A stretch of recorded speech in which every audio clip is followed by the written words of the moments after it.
Bonjour à tous et bienvenue à vous au grand rendez-vous européen CNews Les Échos. Permettez-moi tout d'abord, au nom de toute l'équipe, de vous remercier pour la confiance que vous nous témoignez et qui se reflète à travers l'exceptionnelle progression en audience de votre émission du dimanche. Merci beaucoup.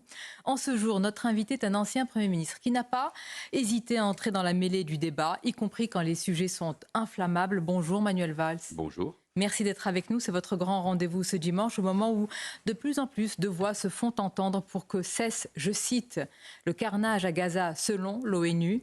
Le piège est-il en train de se refermer sur Israël, qui doit désormais convaincre de la légitimité de la poursuite de ses opérations à Gaza, tandis qu'en Cisjordanie, le chaudron menace d'exploser. Et plus largement, vers quoi risque de nous mener tout cela? Une confrontation entre l'Occident et les Sud global? Il sera intéressant de comparer votre vision de la situation avec celle d'un autre ancien Premier ministre, Dominique de Villepin, que nous avons reçu également. Pour vous interroger, mes camarades Nicolas Barré, Les Échos, bonjour Nicolas. Bonjour Sonia. Et Mathieu Bocoté, bonjour à vous Mathieu. Bonjour. Manuel Valls, je le disais, de plus en plus de voix s'élèvent pour dénoncer ce qui est en cours à Gaza. L'ONU parle d'un carnage. Israël doit convaincre de la légitimité de la poursuite de ses opérations. Hier, Benyamin Netanyahou a tenu un discours de fermeté, affirmant, je cite, qu'il aurait une liberté totale dans Gaza. De votre point de vue, est-ce que la poursuite des opérations est encore légitime ? Elle est indispensable et donc elle est légitime puisqu'il faut en finir avec cette organisation terroriste islamiste fondée par les frères musulmans, le Hamas. J'étais en Israël il y a quelques semaines. Je sais que parfois ça n'est pas facile de comprendre ici en France, en Europe, mais ce qui s'est passé début octobre en Israël est majeur. À la fois le sentiment d'une mise en cause de l'infaillibilité de l'État d'Israël, de ses services de renseignement, de l'armée, de ses responsables politiques, et puis la réalisation d'un pogrom, ce qui ne s'était jamais passé en Israël, en tout cas depuis sa fondation. On a tué des juifs parce qu'ils étaient juifs, des civils, des femmes, des enfants, des vieillards, des soldats, on les a violés, décapités, dans des conditions que vous avez tous décrites tout à fait effrayantes. Et cela oblige l'État d'Israël à réagir, évidemment dans des conditions très difficiles. Nous connaissons tous la situation de ce qu'on appelle la bande de Gaza, plus de 2 millions de personnes qui y vivent, un ensemble urbain que je connais, j'étais allé il y a plus de 20 ans. Et donc c'est très difficile pour les armées, pour Tsahal, pour l'armée israélienne, mais il n'y a pas d'autre solution que d'en finir avec le Hamas. La guerre, c'est difficile. Il n'y a pas la solution d'un cessez-le-feu. D'ailleurs, la France a voté la résolution de l'ONU pour ce cessez-le-feu humanitaire. Est-ce que vous auriez voté contre, avec, on le voit aussi, ces images de morts civiles, comme vous l'avez décrit? La mort d'un Israélien, la mort d'un Palestinien, la mort d'un être humain est forcément toujours un drame. Il n'y a pas de deux poids, deux mesures.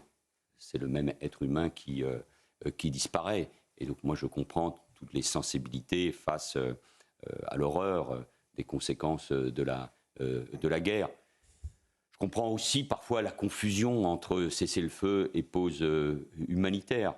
Mais j'essaie de répondre le plus franchement possible à votre question. Je pense que le cessez-le-feu, quand on comprend ce concept, c'est donner la main au Hamas.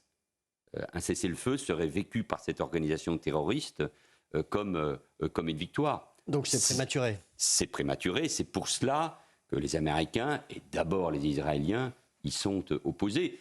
Il peut y avoir des pauses humanitaires de plusieurs heures, d'ailleurs de l'aide humanitaire, alimentaire, de l'électricité, de l'essence, rentre, et puis ça permet surtout d'évacuer les civils, parce que ça doit être une priorité, notamment des zones de bombardement ou des zones de combat. Mais le cessez-le-feu, clairement, c'est donner la main, comme cela a été le cas à d'autres périodes, au Hamas. Mais qui dit guerre dit objectif de guerre. Quels sont les objectifs de guerre d'Israël pour l'instant?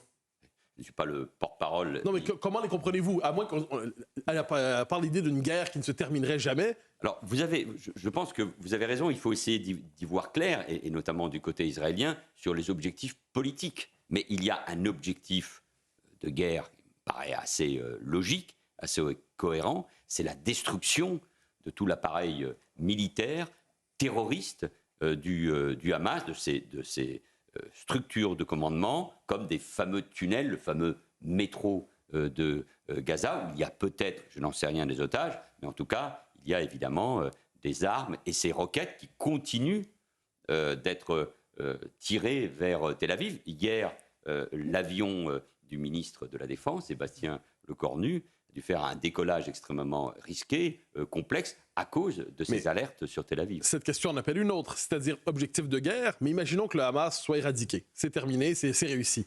La population de Gaza n'est pas absolument étrangère à cette idéologie non plus, donc la prochaine étape, c'est celle-là. Sachant que l'idée même, c'est une population qui est tout en droit de vivre, que nul ne souhaite éradiquer de quelque manière que ce soit, ça va de soi. Donc c'est quoi la réponse pour la suite? Il s'agit d'éradiquer Il y a un terreau. Le Hamas.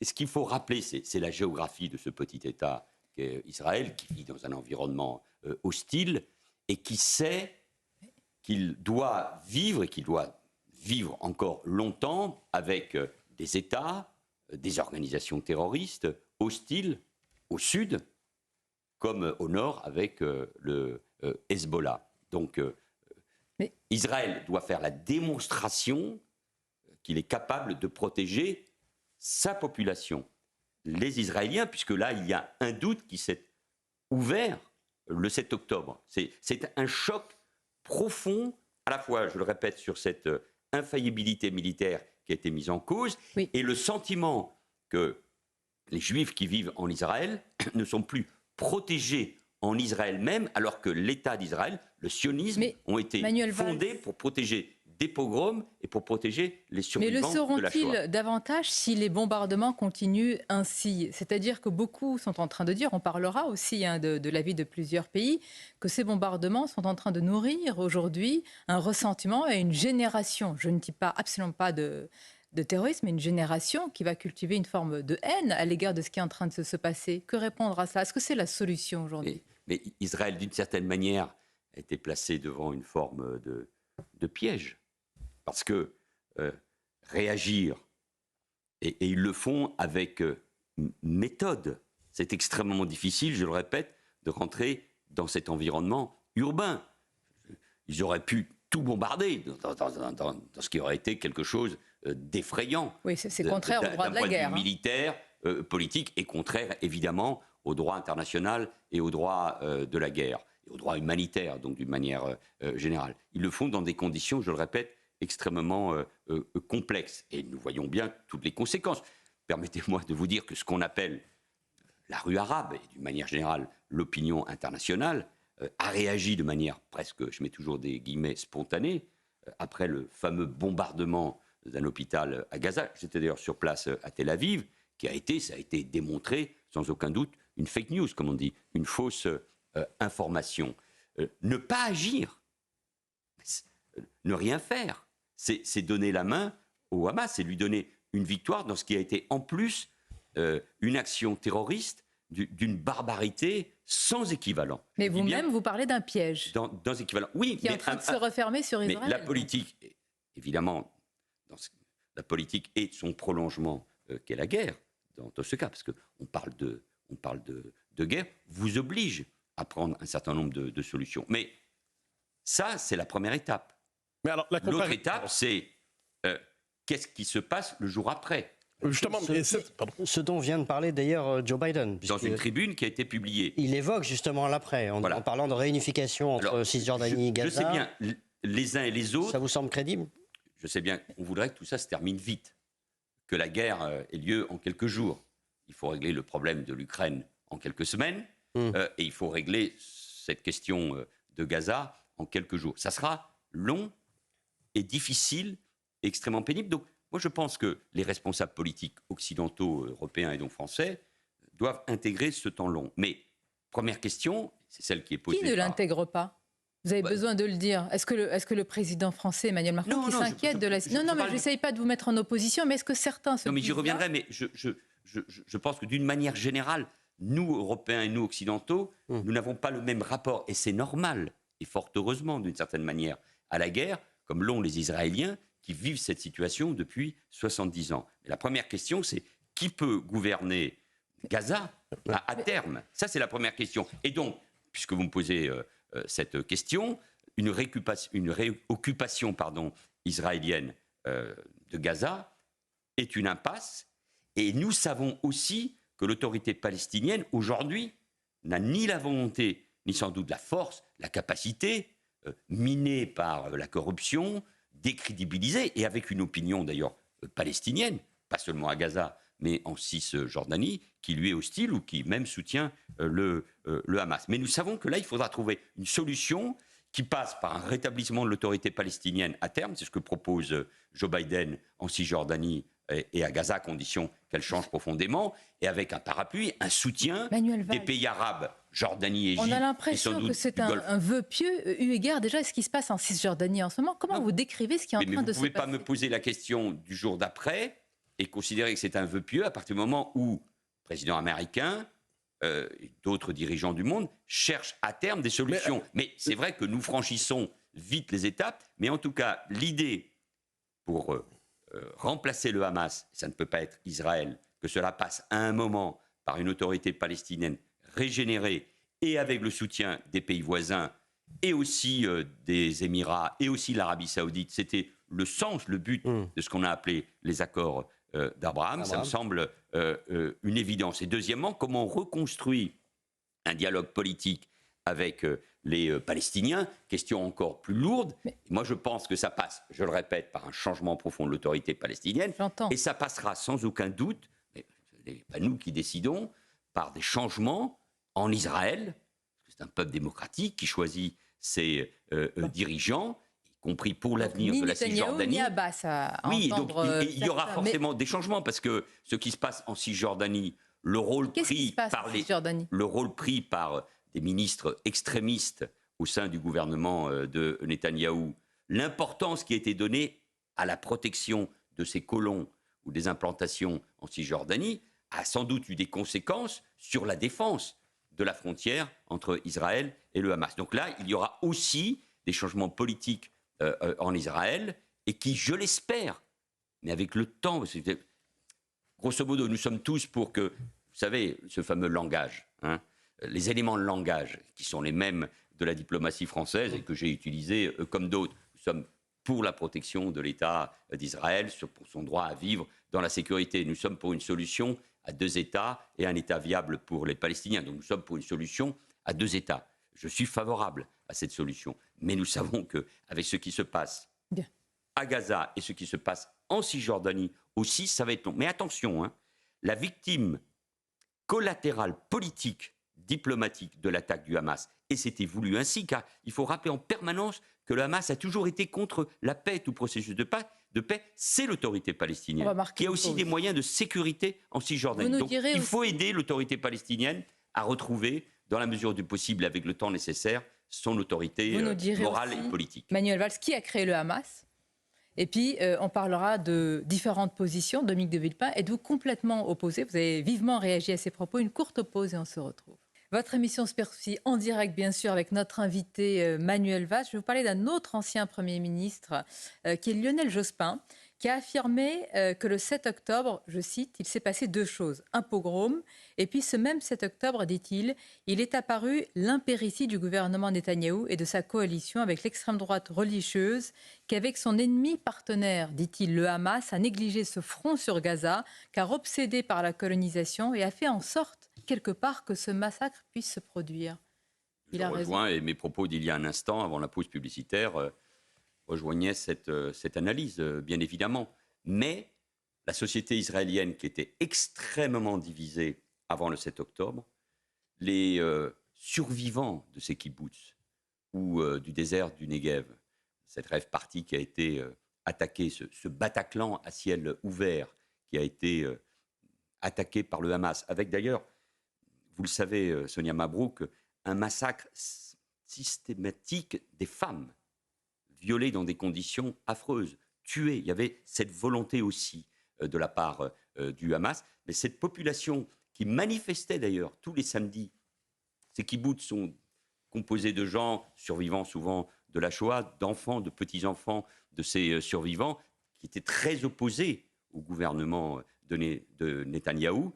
Le peuple israélien, et évidemment là où il a été attaqué, se retrouve extrêmement uni pour cet objectif, l'éradication du Hamas. Ils ne peuvent plus vivre, les Israéliens, avec cette menace car il y a déjà eu, évidemment, des conflits, des guerres avec le Hamas. Il y a eu des gels de combat, des cessez-le-feu en 2011, en 2014, en 2021. Mais aujourd'hui, après ce qui s'est passé le 7 octobre, après ce basculement, cette rupture que j'évoquais, l'État d'Israël, les Israéliens, le peuple israélien ne peuvent plus accepter de vivre avec cette menace. Pourquoi Netanyahou ne s'en est pas pris plus clairement avant au Hamas? Est-ce que certains, comme le disent certains, est-ce que vous êtes d'accord qu'il y a eu une forme d'indulgence, voire de négligence, voire une sorte d'ennemi partenaire qui a été installé? Si nous sommes justes, pas seulement de la part de Netanyahou, de nombreux gouvernements israéliens qui ont peut-être joué, entre guillemets, avec le Hamas pour affaiblir ou pour diviser l'autorité palestinienne. Mais cela n'enlève en rien, bien sûr, les responsabilités propres du Hamas, qui a conquis le pouvoir par les urnes et par la violence au milieu des années 2000. Il a liquidé plusieurs centaines de cadres du Fatah, le parti de Yasser Arafat, après les avoir torturés et jetés par la fenêtre. Je le répète, le Hamas est l'ennemi de tout processus de paix. Rappelez-vous, à la fin des années 90, au début des années 2000, les campagnes de terrorisme pour faire échouer tout processus Mais pour vous, de paix. Le Hamas représente le peuple de Gaza, le peuple palestinien? Ah, c'est une question difficile, ou plutôt la réponse est difficile à une excellente question, car il a gagné une forme de légitimité à travers le combat, la violence et même les horreurs. Et d'ailleurs, certains sondages, je ne sais pas ce qu'ils valent, mais enfin, démontrent qu'il a une forme de soutien à Gaza et sans aucun doute en Cisjordanie. Aussi et donc c'est pour cela qui se révoltent contre le Hamas, ça existe. Oui, parce qu'à la fin, c'est eux qui d'ailleurs, faisant de la population de Gaza un véritable bouclier humain, cachant des armes de destruction dans des écoles et dans des hôpitaux, amènent à ce que la population civile soit victime, d'abord, eux-mêmes se protégeant, les dirigeants d'ailleurs vivant le plus souvent très loin de ces zones de combat dans les pays du Golfe. Donc il y a une responsabilité évidemment majeure de la part du Hamas, mais dans ce combat contre Israël, vous avez des générations qui ont été aussi biberonnées, pardon de l'expression, à la haine d'Israël, à la haine des Juifs, dans des programmes scolaires que nous avons, nous, Européens, souvent financés. Donc il y a des responsabilités, si vous voulez, qui sont réparties pour expliquer ce qui est aujourd'hui en train de se passer. Raison de plus pour, en pensant au jour d'après, conforter l'autorité palestinienne en Cisjordanie et à Gaza et lui donner à terme les moyens de pouvoir gouverner. Je ne suis pas naïf, on ne va pas m'accuser de cela, mais c'est la seule solution possible à terme. Elle sera longue et difficile et elle implique, je crois, une très grande responsabilité de tous les pays de la région. Oui, c'était le sens d'ailleurs, je le répète, des accords d'Abraham. C'est là où il y a une très grande différence entre vous et un autre ancien Premier ministre, Dominique de Villepin. Je rappelle simplement à ceux qui nous ont rejoints en cours d'émission que vous avez dit, Manuel Valls, que le cessez-le-feu, ce serait comme si cela reviendrait à donner la main au Hamas. Oui. L'ancien Premier ministre... Ça ne ferait que renvoyer, pardon Sonia Mabrouk, au statu quo précédent, et ce statu quo précédent n'est pas possible du fait de ce qui s'est passé le 7 octobre, qui est un crime contre l'humanité, et je le rappelle, mais vous le savez parfaitement tous les trois, que 40 de nos compatriotes ont été tués, et que nous avons sans doute encore, je l'espère, des otages, parmi les nombreux otages qui seraient à Gaza. Nous insisterons sur les otages et surtout ne pas donner ce terrible sentiment de les oublier. Évidemment, 40 Français. Au centre. C'est un lourd tribut. 40. Très lourd tribut. Dominique de Villepin, qui s'inquiète aussi évidemment du sort des otages et qui a souligné le même contexte que vous, mais il a une autre lecture. Il affirme avec conviction et verve qu'Israël n'a pas retenu les erreurs du passé, en particulier les erreurs des États-Unis, qui en voulant lutter contre le terrorisme en 2003, ont en réalité, selon lui, nourri la spirale terroriste et qu'on va tous payer ce qui est en train de se passer. Qu'en pensez-vous ? J'ai réagi par une tribune publiée par le Figaro à ces propos, parce qu'ils correspondent aussi à un mode de pensée que l'on retrouve chez certains diplomates ou chez certains intellectuels ou commentateurs dans notre pays. Il écrivait, ou il a dit, Dominique de Villepin, que cette guerre menée par Israël accélère la polarisation du monde, l'antagonisme entre l'Occident et le reste du monde. Elle montre, ajoutait-il, l'incapacité d'Israël à tirer, vous venez de le signaler, les leçons de l'histoire. Donc ainsi, Israël serait l'éternel coupable, et dans cette mécanique implacable, dans cette vision des choses, l'agressé est la cause de tous les maux. Non, l'islamisme tel qu'il est né et qu'il s'est présenté au monde, même s'il existait avant le 11 septembre 2001, et qu'on retrouve sous toutes ses formes, Al-Qaïda, l'État islamique, le Hamas fondé par les frères musulmans, est la cause de cette polarisation. Rendre responsable Israël de cette confrontation me paraît une erreur, et me paraît en plus dangereux en termes de lecture, y compris par rapport à ce qui se passe dans notre pays. Mais vous dites que c'est l'effet d'un schème de pensée qui est présent, dites-vous, chez les politiques, des intellectuels en Occident. Mais de quel schème de pensée parlez-vous? De celles qui considèrent à éluder, à ne pas rendre responsable la montée puissante de l'islamisme et du choc et du débat et du choc de modernité au sein de l'islam depuis 40 ans. Pour vous, Dominique de Villepin néglige la question de l'islamisme aujourd'hui, il la considère comme une question secondaire? Je ne sais pas s'il la considère comme secondaire. Mais il la néglige. Mais il la néglige notamment en mettant en cause ainsi, de cette manière, Israël. Ça ne veut pas dire que le gouvernement israélien n'ait pas de responsabilité. Ça ne veut pas dire que Netanyahou n'a pas une grande responsabilité dans ce qui s'est passé le 7 octobre. Les Israéliens, d'ailleurs, le diront, puisque c'est une société démocratique, beaucoup mieux que nous. Il y aura une commission d'enquête et le peuple israélien aura l'occasion de se prononcer, donnant des leçons parfois à Israël en oubliant que c'est le seul pays démocratique de la région. Et puis, je pense qu'il néglige dans cette analyse que le 11 septembre, puisque ce sont ça les leçons de l'histoire, le 11 septembre 2001, est un coup porté aux États-Unis, de loin, par un petit groupe de terroristes, malgré les conséquences considérables et irréparables. Et, pardon de prendre cette comparaison, ni le Mexique ni le Canada qui entourent les États-Unis n'ont organisé cette attaque. Elle est venue de très loin.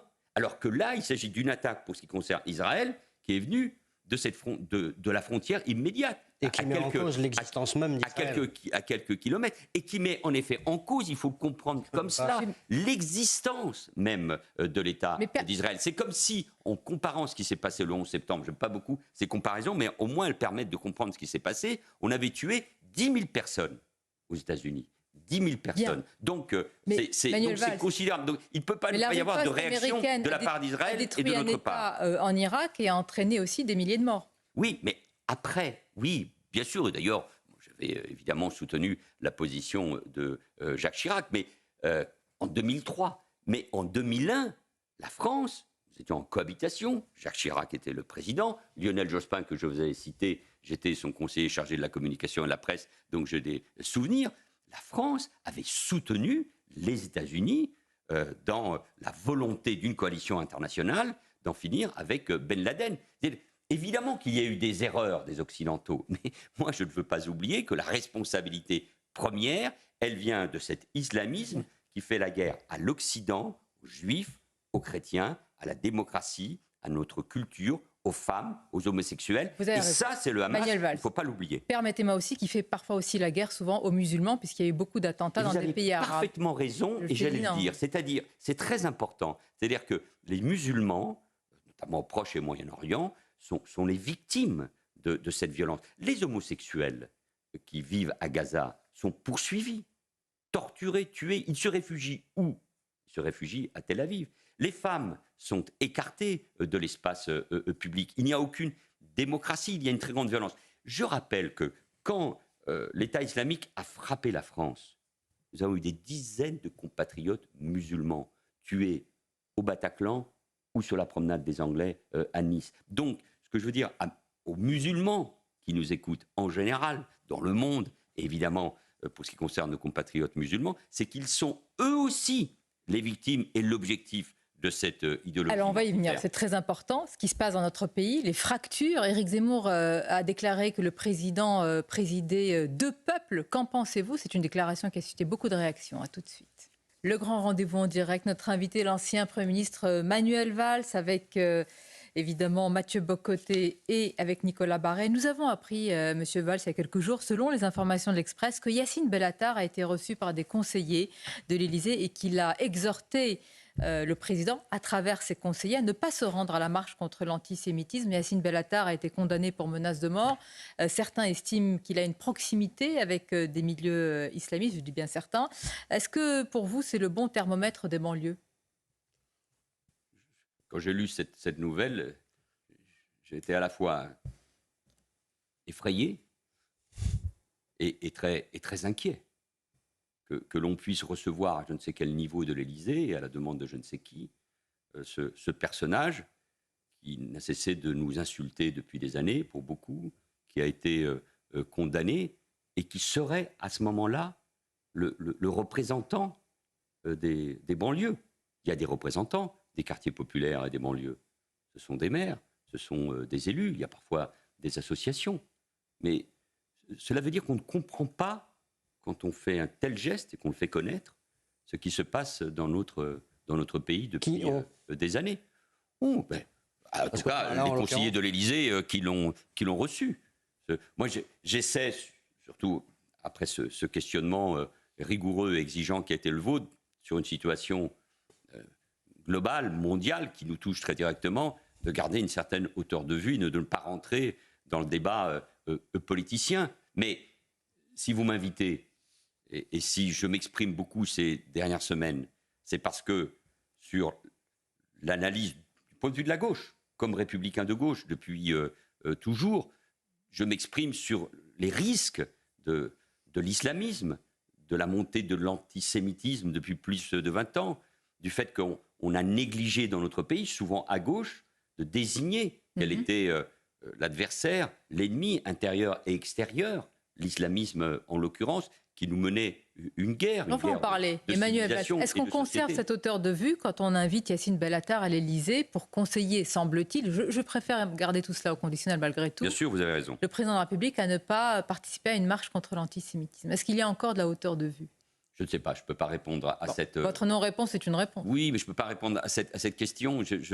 Déjà lui avoir donné un rôle important il y a quelques années pour animer un débat sur la remise d'un rapport m'avait semblé assez étrange. C'est une erreur, c'est une absence de connaissance sur ce qu'est la réalité de nos quartiers. Alors, à 2 reprises, vous dites absence de connaissance de la réalité de nos quartiers. Vous avez dit juste avant, on, entre guillemets, ne sait pas ce qui se passe en ce pays. Alors, qu'est-ce qu'on ne comprend pas? Qu'est-ce que les élites dont vous parlez ne comprennent pas? Il est très important, et moi je l'avais souligné dans un discours en janvier 2015, après les attentats de Charlie Hebdo et de l'Hypercacher et de Montrouge, il est très important de démontrer à nos compatriotes musulmans que non seulement nous les protégeons, mais qu'ils ne doivent pas tomber dans le piège dans lequel cherchent à les enfermer les islamistes. Or, en recevant ce type de personnages, avec des accointances qui sont les siennes, on fait exactement passer le message inverse. C'est le même débat que j'ai eu souvent avec les représentants de l'islam, que ce soit avec le recteur de la mosquée de Paris ou avec le président du CFCM, du Conseil du culte musulman français, en ne venant pas à la manifestation de dimanche dernier parce que vous souhaitiez une manifestation contre le racisme, vous faites le jeu, involontairement évidemment, mais vous faites le jeu des islamistes qui veulent enfermer tous les musulmans dans une même cause. Donc, c'est une erreur, c'est une faute politique, morale et stratégique que de ne pas comprendre la stratégie des islamistes. Vous savez, un antisémite... Mais si c'est au sommet de l'État qu'on ne l'a pas compris, c'est grave. Oui, bien sûr, et un antisémite, si cette information est réelle, un antisémite et un islamiste n'a pas besoin du conflit à Gaza pour agir ou pour frapper. Écoutez, Charlie, ça n'a rien à voir avec Gaza. Le Bataclan, ça n'a rien à voir avec Gaza. Samuel Paty ou Dominique Bernard, ça n'a rien à voir avec Gaza. L'islamisme attaque la France pour ce que nous sommes, le pays, le message de la Révolution de 1789, de la République, de la laïcité, de l'émancipation des Juifs, et aussi parce que nous accueillons beaucoup de nos compatriotes musulmans qui peuvent vivre leur religion en toute quiétude. Et c'est pour cela qu'on nous attaque. Donc, expliquer que nous allons calmer la rue, entre guillemets, les banlieues ou je ne sais quel jeune, en recevant tel ou tel personnage, ou en n'assumant pas avec courage, je parle aux représentants parfois de l'islam français, la lutte contre l'antisémitisme, c'est se tromper. On ne fait faire le jeu des islamistes. Mais ça va un peu plus loin que ça, je sors le mot, ça va un peu plus loin que ça en fait. Lorsqu'on nous dit le président a refusé de marcher pour ne pas diviser le pays, si je comprends bien la phrase, j'ai peut-être mal compris, ça veut dire que la lutte contre l'antisémitisme ne rassemble pas mais divise aujourd'hui. Le président de la République a pris une décision qui lui appartient. Et moi je vous réponds très honnêtement, il aurait dû être à la tête de cette manifestation, précisément pour démontrer que la lutte contre l'antisémitisme, je préfère dire la lutte contre la haine des Juifs, parce que c'est ça, le mot antisémitisme recouvre un concept très général, contre la haine des Juifs, contre la haine du judaïsme, contre ce qui est un des éléments de notre histoire nationale, de notre culture propre. Eh bien, il fallait être au premier rang précisément pour démontrer que cette lutte contre la haine des Juifs était quelque chose qui rassemblait chacun. Il a fait un autre choix. Qui rassemblait chacun, mais qui... C'est une des vraies questions de notre pays, c'est-à-dire la présence d'un président de la République à cette marche.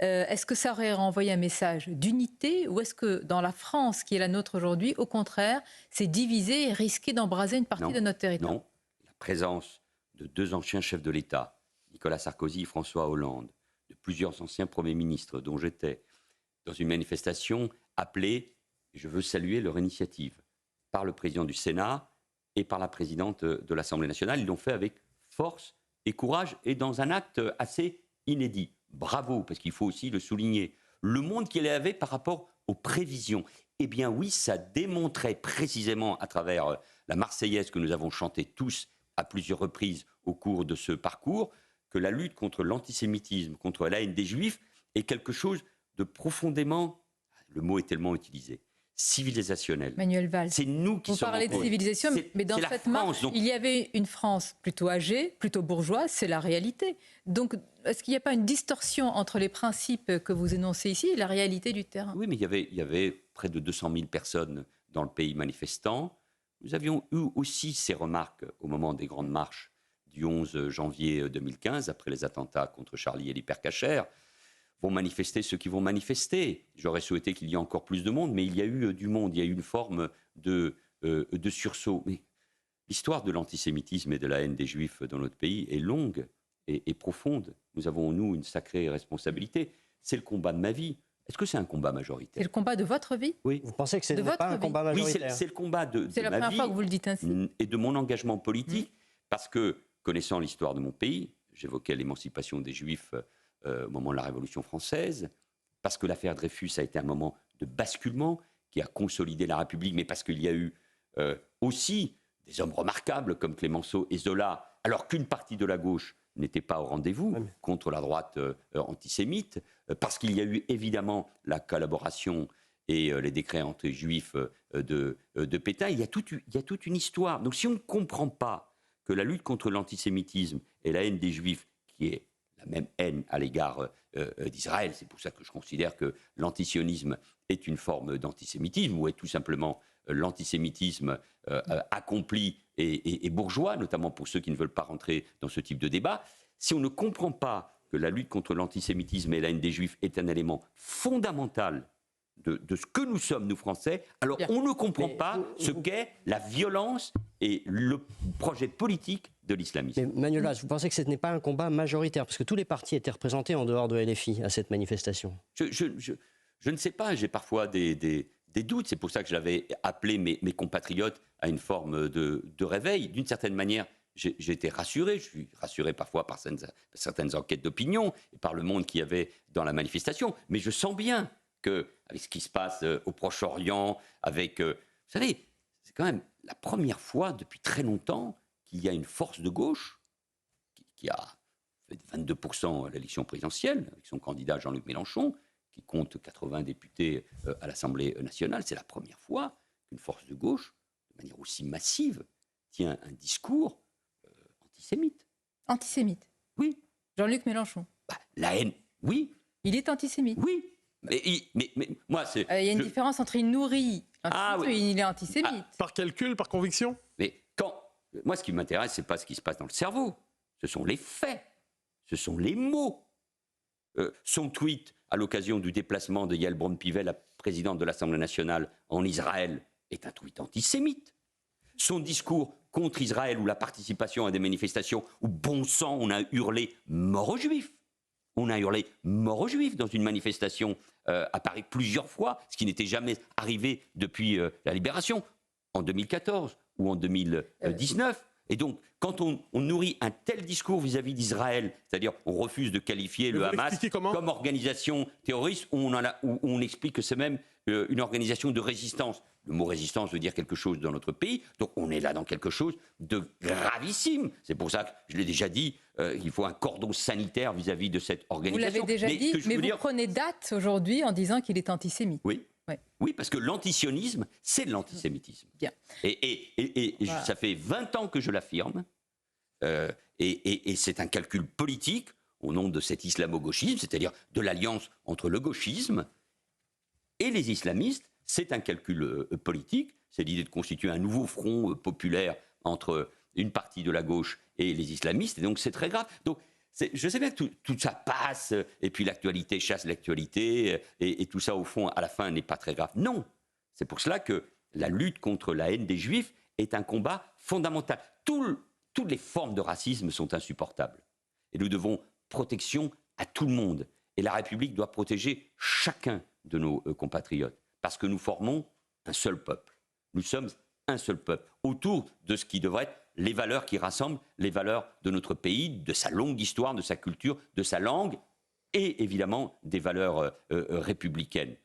Mais au cœur de ce combat, le combat contre la haine des Juifs est fondamental. Si on ne le comprend pas, alors à ce moment-là, le pays se désagrège. On va marquer une pause. À n'en pas douter, vos propos vont faire réagir. Manuel Valls, je note aussi la réponse à Éric Zemmour. Un seul peuple, mais est-ce qu'il y a plusieurs civilisations et un choc et un affrontement des civilisations? C'est la question que l'on vous posera dans quelques instants. Manuel Valls, dans quelques instants, nous aborderons un affrontement, ou en tout cas une confrontation que certains voient très large, très importante entre l'Occident et le Sud global. Je reste encore un instant sur vos propos autour de Jean-Luc Mélenchon, que vous avez qualifié d'antisémite. Et Marine Le Pen, comment la qualifiez-vous sur ce sujet en particulier? Moi, je m'en tiens aux faits et au discours. Et je remarque, sans ignorer évidemment ce qu'est l'histoire, les racines du Front National, aujourd'hui Rassemblement National, je constate qu'une organisation qui venait de l'extrême droite, une organisation qui s'appelle le Rassemblement National, était présente à une manifestation contre l'antisémitisme. On peut derrière y voir peut-être une stratégie de normalisation ou ces objectifs concernant les musulmans de France. C'est possible. Mais cette organisation, Serge Klarsfeld l'a dit très clairement, était là.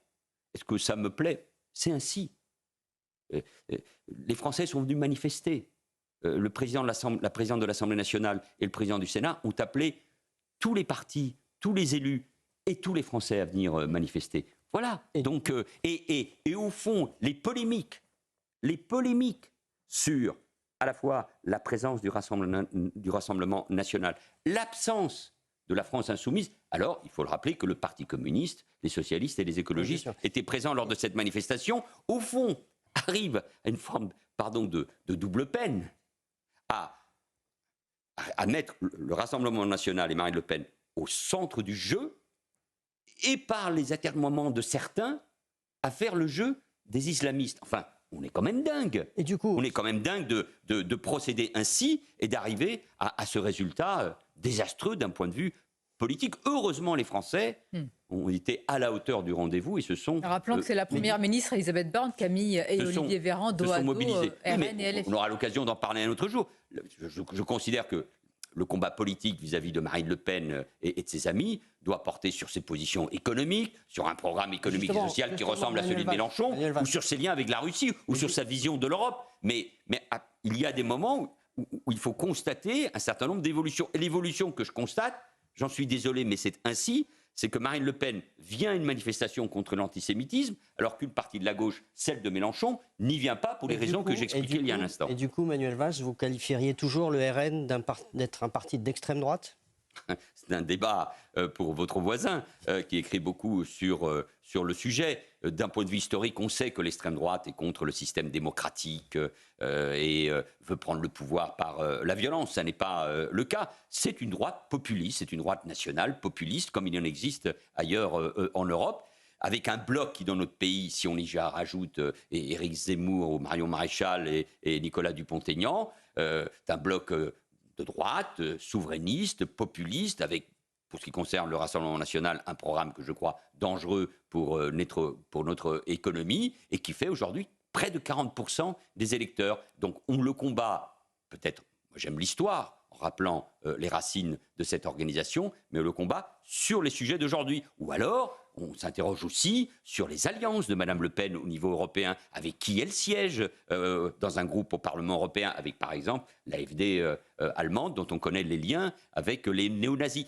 Mais on a un débat sur ce qui se passe aujourd'hui. Je vois par exemple concernant Jean-Luc Mélenchon, certains disent « Ah, mais avant il était républicain, avant il était différent ». Mais ça ne m'intéresse pas. Donc par exemple, ce qui m'intéresse, ce sont les faits dans un moment aussi grave que celui que nous vivons. Un ancien président de la République comme François Hollande qui affirme que c'est la fille de son père, vous dites que c'est daté comme débat? Ah ben non, c'est la fille de son père. Non, mais incontestablement. Ce débat est idéologiquement. Réel. Ah, je pense qu'on est face à autre chose. Cette organisation n'est plus marginale comme elle l'était à un moment, même quand Jean-Marie Le Pen faisait 18% au premier tour de l'élection présidentielle et qu'il était du coup présent au second tour en 2002. C'est une autre force. D'un point de vue social, il touche des couches populaires. Donc il faut répondre sur les questions économiques, sociales, de sécurité, d'immigration, sur le sentiment. Bah, sinon, elle l'emporte. Mais si je vous comprends bien, en 2027. Elle peut l'emporter. Et donc, comment nous, républicains, nous opposons, non pas uniquement une vision de rejet, mais quelque chose qui redonne à notre pays de la force. Mais nous nous éloignons des sujets internationaux. Sur la confrontation. Exactement. Une formule revient en boucle ces temps-ci pour chercher à caractériser l'époque. Certains disaient choc des civilisations, d'autres guerre des civilisations. Là, une formule vient, c'est le choc entre l'Occident et le Sud global. Est-ce que c'est une juste caractérisation des temps présents? Je ne crois pas, je crois que c'est une chimère, en partie. En partie, écoutez, dans ce moment-là, par rapport à ce qui se passe au Proche-Orient, je vois une position très différente, par exemple, d'un grand pays comme l'Inde. Qui soutient Israël. Qui soutient Israël. Dans le sud asiatique, il y a de nombreux pays qui soutiennent l'Alliance Atlantique par rapport à ce qui se passe en Ukraine ou Israël.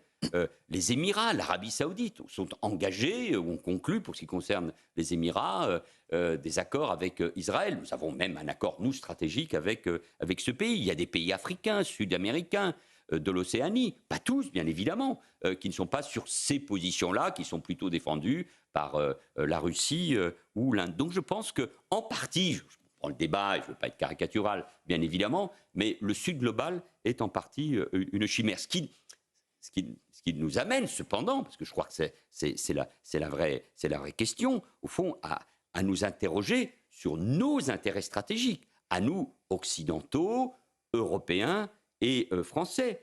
Quels intérêts, quelles frontières voulons-nous défendre? Quelle influence encore? Quelle voix? Quelle influence? Quelle politique? Comment préserver nos valeurs au moment où la démocratie est partout attaquée? De ce point de vue-là, je veux affirmer avec force qu'Israël est le front de défense des démocrates face au terrorisme islamiste, comme nous l'avons été nous et comme nous le sommes toujours, attaqués par l'islam radical, par l'islam politique, par le djihad. Donc on est dans un monde, il n'y a pas évidemment le monde uniquement entre les bons et les gentils, entre un monde qui serait divisé entre l'axe du bien et l'axe du mal. Je ne participe pas de ce discours. Mais